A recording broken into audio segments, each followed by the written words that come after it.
अस्सलाम वालेकुम उस्मान भाई।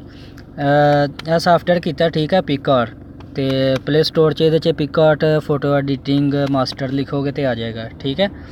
ਤੇ ਇਹਨੂੰ ਓਪਨ ਕਰ ਲਓ ਤੁਸੀਂ। ਓਪਨ ਕੀਤਾ, ਓਪਨ ठीक है, ओपन हो गया।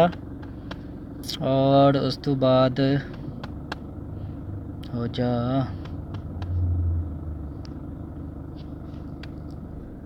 ठीक है।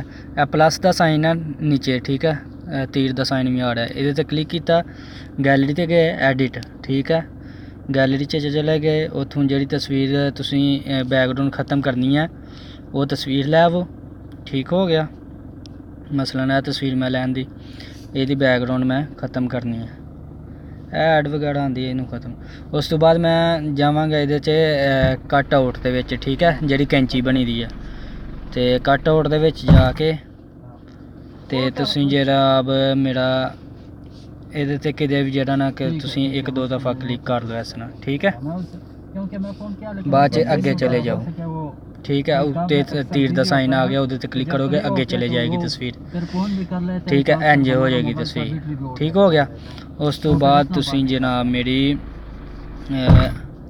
इस जड़ा नीचे अख का साइन बनया था ना ठीक है, ये ते क्लिक करना। अगर नहीं करना तो फिर भी बुरश बनया था इधर, जिद मैं क्लिक किया रिक्टेंगल बन गया चौड़ा ठीक है। तो ये करके तुसी दोबारा तस्वीर वापस लिया सकते हो ठीक है, अगर ਤੁਹਾਡੀ तस्वीर खराब हो जाए ठीक हो गया इस तरह।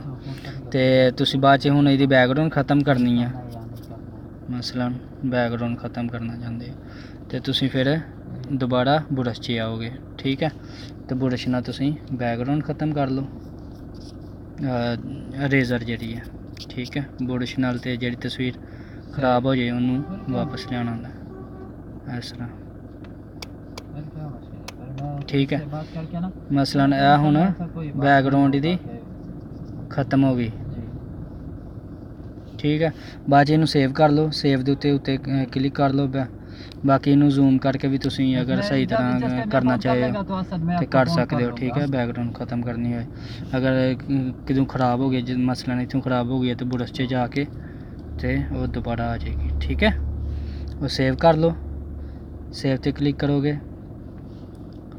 उस तो बाद तीर का उत्ते साइन है, तीर ते क्लिक किया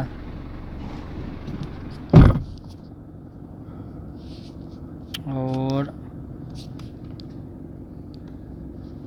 ऐड आई, ऐड ख़त्म कर लो नो थैंक्स। सेव ते क्लिक करो, सेव ऐड नू ख़त्म कर लो और गैलरी दे विच सेव कर दो।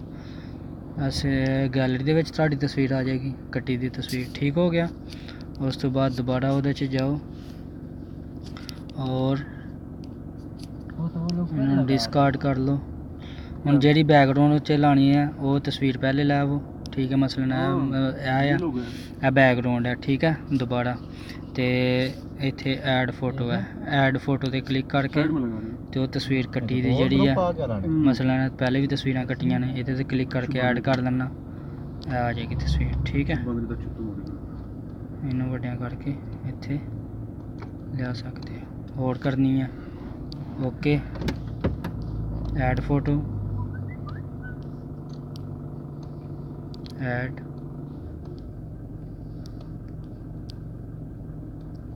ठीक है। इस तरह करके ऐड फोटो जिन्नियां भी बाद च कट्टियां होन तो तुसीं जेह्ड़ी तस्वीर लगानी है वो लगा सकते हो। बाद च कट्टी सी भी आ गई ठीक है। इस तरह करके ओके करके सेव कर लो ठीक है। सेव और सेव गैलरी तो तुसीं जाओगे गैलरी दे विच गैलरी में तुहाडी तस्वीर सेव है ठीक है।